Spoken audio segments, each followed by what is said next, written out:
어머니, 제발 한 번만 다시 생각해 주세요. 저희 진짜 갈 데 없단 말이에요. 5성급 호텔 대연회장. 수백 명의 하객 앞에서 며느리 지영이 무릎을 꿇었습니다. 방금까지 수백만 원짜리 명품 가방을 곁에 두고 친정 엄마와 와인을 마시며 웃음꽃을 피우던 그녀였습니다. 화려한 실크 드레스 자락이 바닥에 쓸리는 줄도 모르고 매끄러운 대리석 바닥 위로 절규가 낮게 깔립니다. 시어머니 순옥은 그런 며느리를 서늘한 눈으로 내려다보았습니다. 분노보다는 깊은 허탈함이 서린 눈빛이었습니다.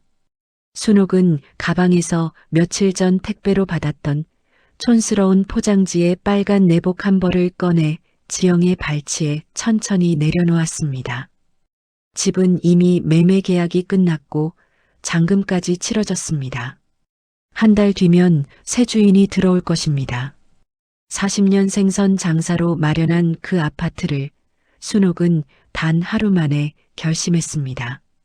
대체 무슨 일이 있었던 걸까요?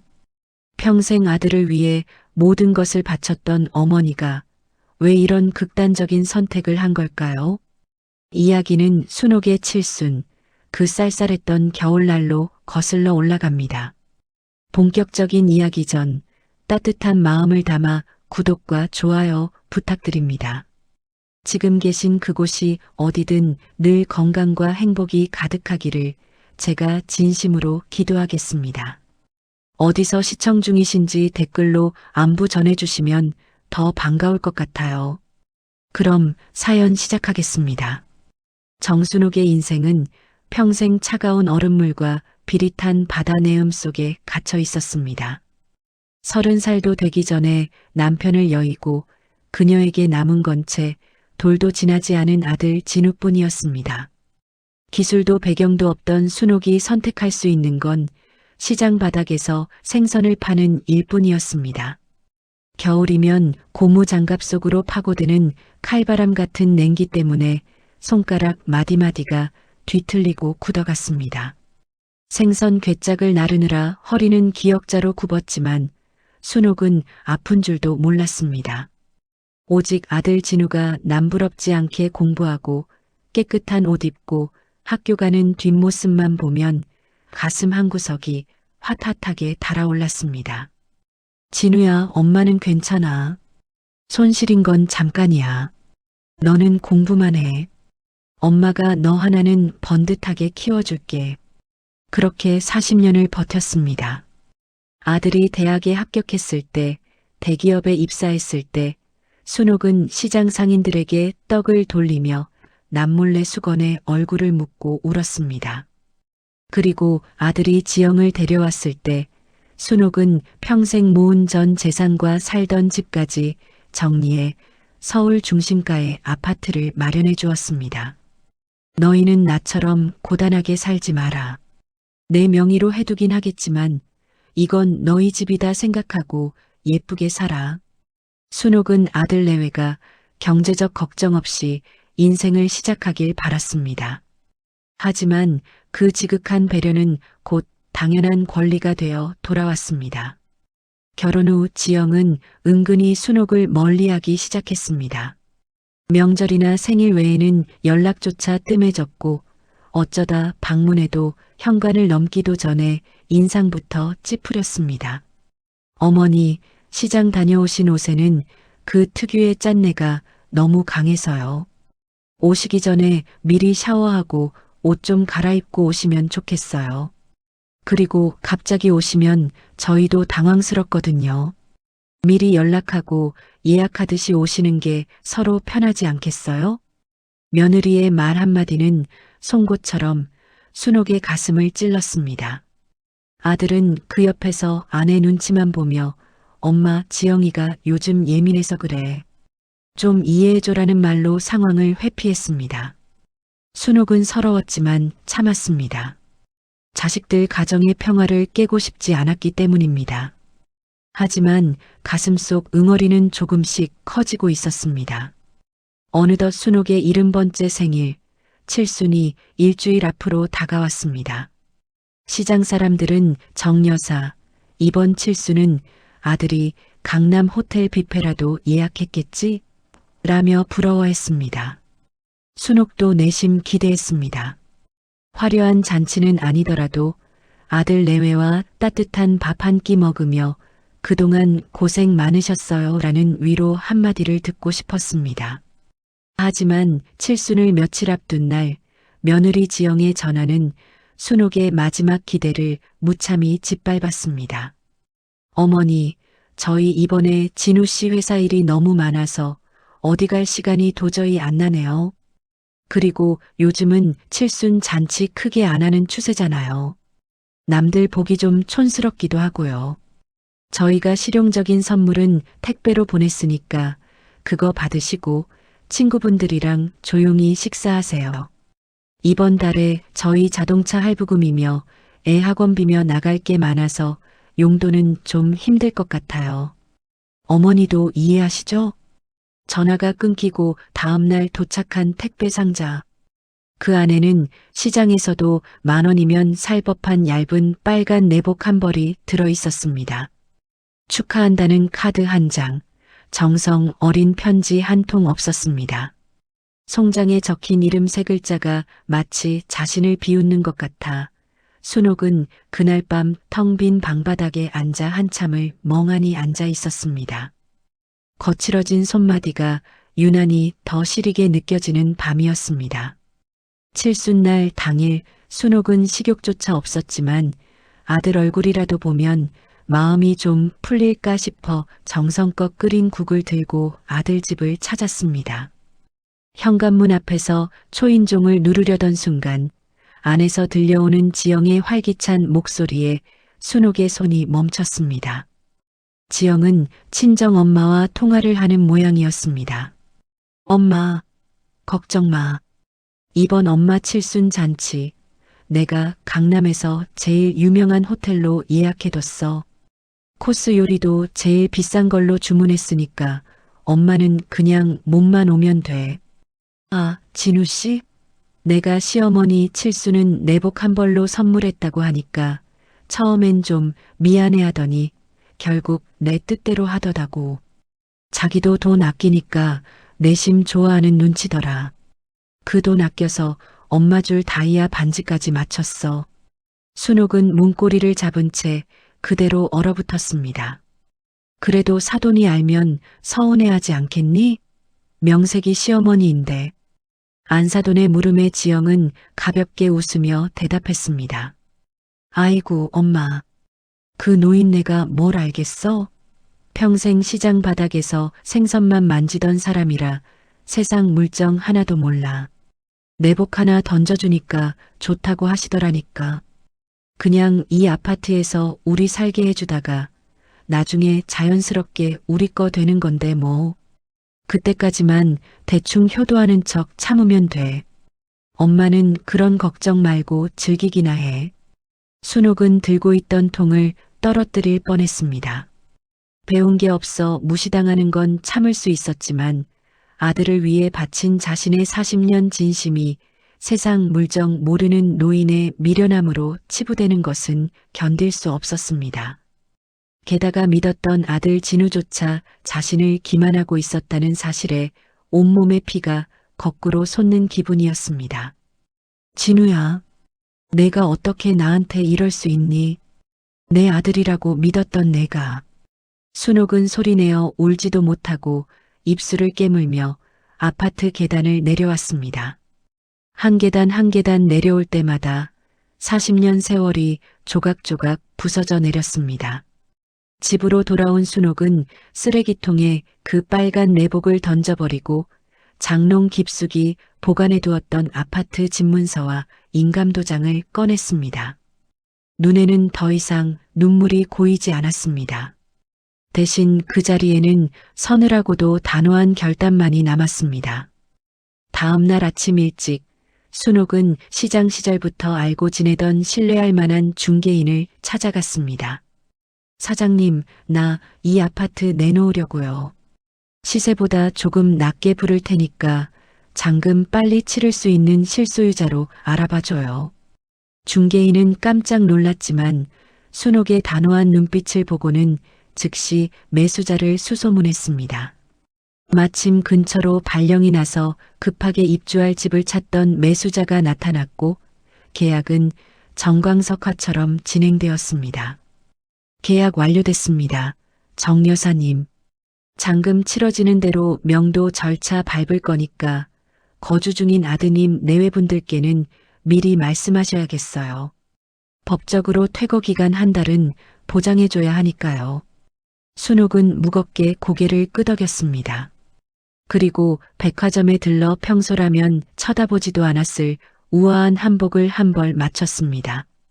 며느리가 예약했다는 호텔의 시간과 장소를 다시 확인하는 순옥의 손끝이 미세하게 떨렸지만 눈빛은 결코 흔들림이 없었습니다.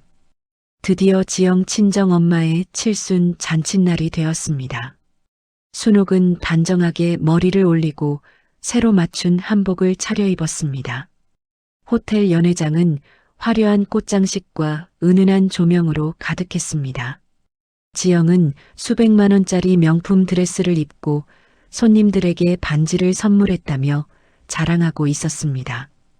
아들은 처가 식구들 사이에서 연신 술을 따르며 비위를 맞추고 있었습니다. 순옥은 당당하게 연회장 안으로 들어섰습니다. 지영과 진우의 시선이 순차적으로 순옥에게 닿는 순간 연회장에 떠들썩하던 소음이 썰물처럼 빠져나갔습니다. 어머니, 여긴 어떻게 알고 오셨어요? 지영아, 왜 그렇게 놀라니? 내가 그랬잖니. 요즘 누가 촌스럽게 칠순 잔치를 하느냐고. 그런데 내 친정엄마는 참 대단하시구나. 사위 돈으로 이런 강남 호텔 잔치까지 여는 걸 보면 말이다. 순옥의 목소리가 마이크를 타고 연회장 구석구석 울려 퍼졌습니다. 축하객들의 시선이 일제히 지영과 진우에게 쏠렸습니다. 내가 오늘 너희에게 줄 아주 특별한 선물을 가져왔어. 지영아, 내가 사준 그 빨간 내복. 너무 고마워서 나도 보답을 좀 하려고 한다. 순옥은 가방에서 서류 사본을 꺼내 지영의 발치에 내려놓았습니다. 너희 살고 있는 그 아파트, 오늘 매매 계약 마쳤다. 이미 잔금까지 다 받았어. 새 주인에게는 한 달 내로 집을 비워주기로 약속했으니까 오늘 이 잔치 끝나면 천천히 짐 쌀 준비하거라. 법적으로 보장된 기간은 줄 테니 걱정 말고. 연회장은 순식간에 아수라장이 되었습니다. 지영의 얼굴은 붉게 달아오르다 못해 창백하게 식어갔습니다. 어머니, 이게 정말 무슨 말씀이세요? 상의도 없이 집을 파시다니요. 저희가 거기서 어떻게 살고 있었는데. 아들 진우가 떨리는 목소리로 소리쳤습니다. 주변의 수군거림이 점점 커졌습니다. 상해?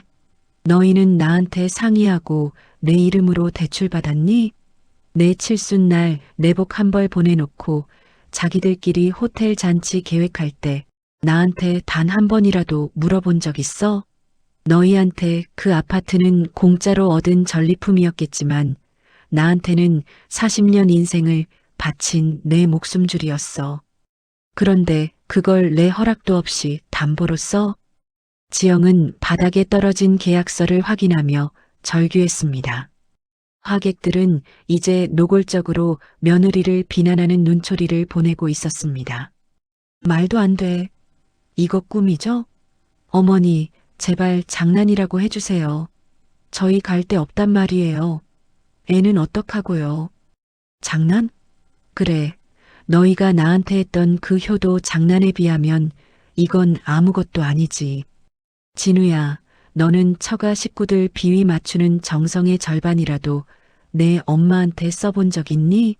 시장 바닥에서 발가락이 얼어 터져도 내 공부 가르친 내가 내 눈에는 정말 그렇게 쉬운 사람이었더냐? 그래, 세상 물정 모르는 노인네가 이번에 큰 결심 한번 해봤다. 지영의 어머니가 뒤늦게 정신을 차리고 순옥을 막아섰습니다. 어제까지만 해도 딸의 효심을 자랑하던 그녀의 목소리는 이제 날카로운 비명에 가까웠습니다. 사돈, 이건 너무하신 거 아닙니까? 아무리 화가 나셔도 그렇지 자식들 앞날을 이렇게 막으시면 어떡해요? 이 화려한 잔칫날에 이게 무슨 망신입니까? 망신? 사돈이야말로 내 아들 등골 빼먹고 내 아파트 담보로 반지 선물 받고 앉아있으니 기분 좋으셨습니까? 그 반지 오늘 밤 호텔 비용 결제하고 나면 아마 팔아야 할 겁니다. 내가 오늘 진우 명의의 모든 카드와 통장을 보증인 권한으로 정지시켰거든요. 대출금도 집한 돈으로 즉시 상환 처리했으니 이제 너희에겐 갚아야 할 이자 대신 텅 빈 잔고만 남았을 거다. 순옥은 그들의 절규를 뒤로하고 연회장을 유유히 빠져나왔습니다. 밤 공기는 차가웠지만 가슴속은 40년 만에 처음 느껴보는 묘한 해방감으로 가득 찼습니다. 이제 그녀는 더 이상 누군가의 희생양이 아니었습니다.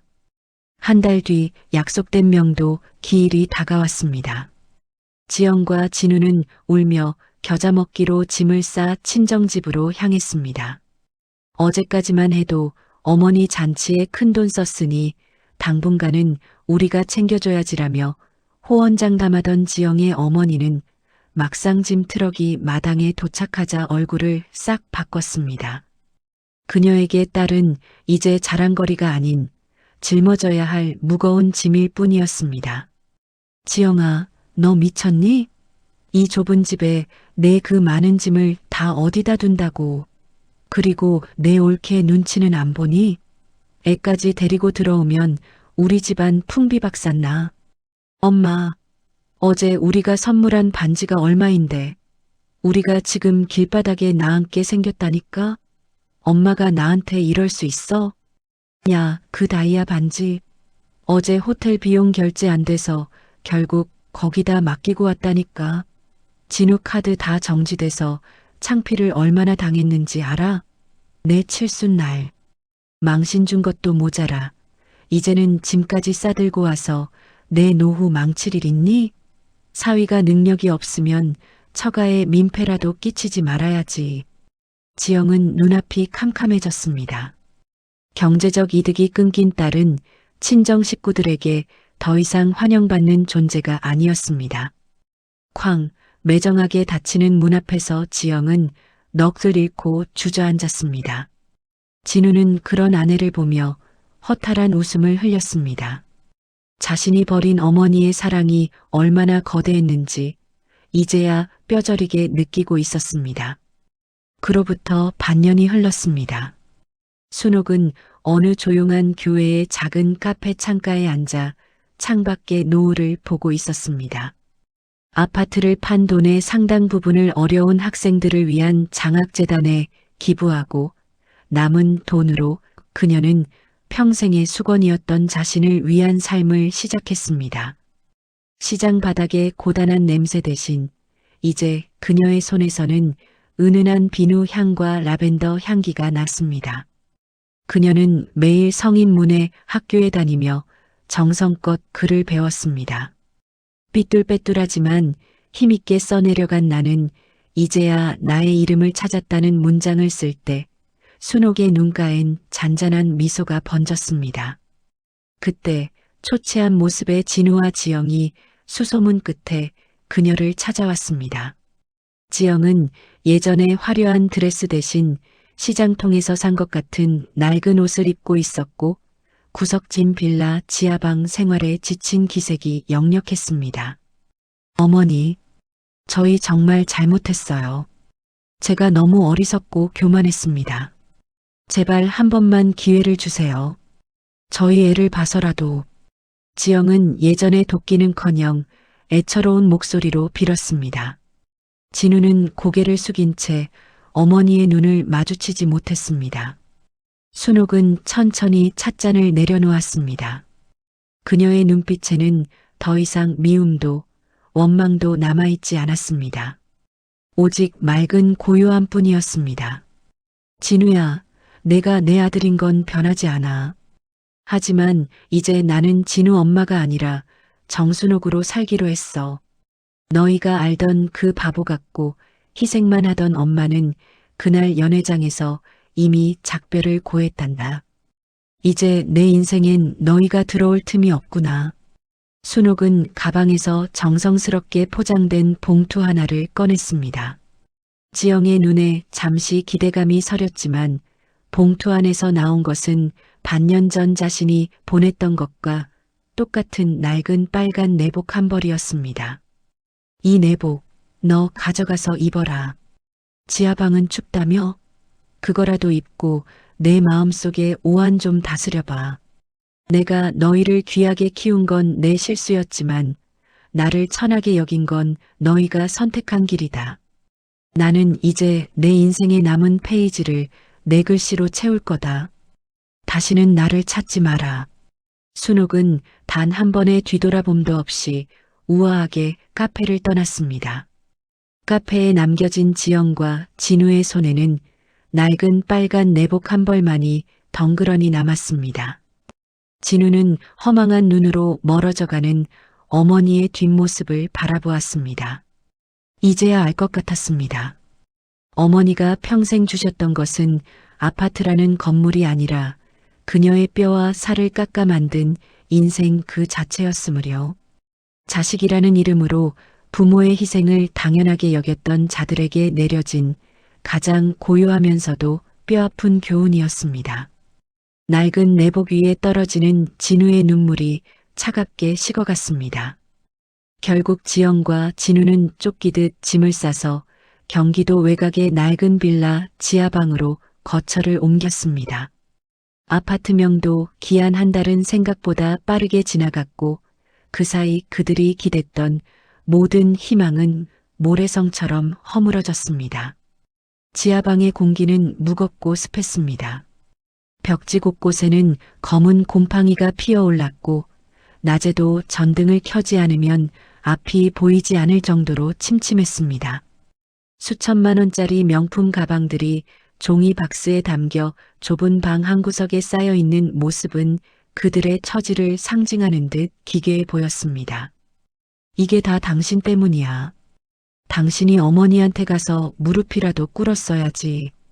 아들이 죽겠다는데 정말 이렇게 모른 척 하실 줄 알았어? 지영의 날카로운 목소리가 좁은 방 안을 울렸습니다. 진우는 대답 대신 멍하니 천장의 얼룩만 바라보았습니다. 무릎? 내가 안 꿇은 것 같아? 매일같이 전화하고 찾아가도 문조차 열어주지 않으셔. 어머니는 이미 마음을 굳히신 거야.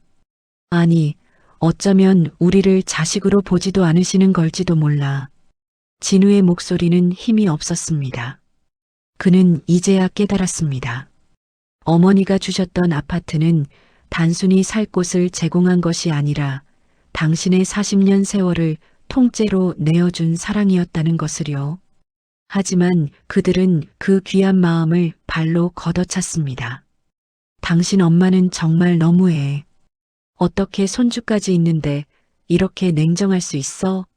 그 아파트 판 돈이면 우리 사업도 하고 빚도 갚고 다 할 수 있었는데 그 돈을 다 기부했다니 그게 제정신인 노인네가 할 짓이야?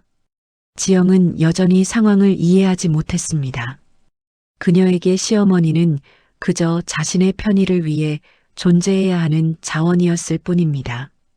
진우는 처음으로 지영의 그 화려한 얼굴이 낯설고 징그럽게 느껴졌습니다. 지영아, 그만해. 어머니를 그렇게 만든 건 우리야. 아니, 정확히는 당신의 그 이중잣대와 내 방관이었지. 당신 엄마한테는 호텔 잔치에 다이아 반지까지 선물하면서 우리 엄마한테는 10,000원짜리 내복 한 벌 보냈던 그날. 그때 이미 우리는 어머니를 잃은 거야. 지하방의 침묵은 차가웠습니다. 한때 사랑이라 믿었던 감정은 배고픔과 추위, 그리고 끝없는 원망 앞에서 비루한 본성을 드러냈습니다. 두 사람은 이제 서로를 쳐다보는 것조차 고통이 되었습니다. 그로부터 반년이 흘렀습니다. 겨울의 모진 바람이 지나가고 따스한 봄볕이 내리쬐는 오후, 순옥은 어느 조용한 갤러리 카페 창가에 앉아 있었습니다. 그녀의 앞에는 김이 모락모락 나는 향긋한 차 한 잔과 삐뚤삐뚤한 글씨가 적힌 공책 한 권이 놓여 있었습니다. 시장 바닥에 고단한 소금기와 생선 비린내 대신 이제 그녀의 옷에서는 은은한 비누 향과 라벤더 향기가 났습니다. 순옥은 매일 아침 성인문에 학교에 다니며 정성껏 글을 배웠습니다. 정순옥이라는 자신의 이름 세 글자를 종이 가득 채워 넣을 때마다 그녀는 평생 느껴본 적 없는 묘한 성취감과 자유를 느꼈습니다. 그때 수소문 끝에 그녀를 찾아낸 진우와 지영이 카페 안으로 들어왔습니다. 반년 사이 지영은 예전의 화려함은 온데간데 없이 초췌해진 모습이었고 진우는 어깨가 잔뜩 굽어 있었습니다. 그들은 조심스럽게 순옥의 앞자리에 앉았습니다. 어머니, 얼굴이 많이 좋아지셨네요. 진우의 목소리가 떨렸습니다. 지영은 예전의 돕기는커녕 애처로운 눈빛으로 순옥의 손을 잡으려 했습니다. 어머니, 저희 정말 잘못했어요. 제가 너무 어리고 어리석었습니다. 지하방에서 생활하며 어머니가 얼마나 고생하셨을지 뼈저리게 느끼고 있어요. 제발 한 번만 기회를 주세요. 저희 애를 봐서라도 다시 합치면 안 될까요? 제가 정말 지극정성으로 모실게요. 순옥은 천천히 고개를 들어 지영과 진우를 바라보았습니다. 그녀의 눈빛에는 더 이상 미움도 원망도 남아있지 않았습니다. 오직 맑고 투명한 고요함 뿐이었습니다. 그것은 관계가 완전히 끝났음을 의미하는 서늘한 고요였습니다. 진우야, 그리고 지영아. 너희가 내 자식이었던 건 변하지 않는 사실이지. 하지만 이제 나는 진우 엄마가 아니라 정순옥으로 살기로 했어. 너희가 알던 그 바보 같고 희생만 하던 노인은 그날 호텔 연회장에서 이미 작별을 고했단다. 내 인생엔 이제 너희가 들어올 자리가 없어. 순옥은 가방에서 정성스럽게 포장된 봉투 하나를 꺼내 테이블 위에 놓았습니다. 지영의 눈에 잠시 기대감이 서렸지만 봉투 안에서 나온 것은 반년 전 자신이 순옥에게 보냈던 것과 똑같은 낡은 빨간 내복 한 벌이었습니다. 이 내복 너 가져가서 입어라. 지하방은 춥다며? 그거라도 입고 내 마음속에 오한 좀 다스려봐. 내가 너희를 귀하게 키운 건 내 실수였지만 나를 천하게 여긴 건 너희가 선택한 길이다. 나는 이제 내 인생의 남은 페이지를 내 글씨로 채울 거다. 다시는 나를 찾지 마라. 이것이 내가 너희에게 주는 마지막 선물이다. 순옥은 단 한 번의 뒤돌아봄도 없이 우아하게 카페를 떠났습니다. 밖에는 그녀의 새로운 도전을 응원하는 문에 학교 친구들이 기다리고 있었습니다. 순옥은 그들과 함께 환하게 웃으며 봄볕 속으로 걸어 들어갔습니다. 그녀의 뒷모습은 그 어느 때보다 가볍고 당당했습니다.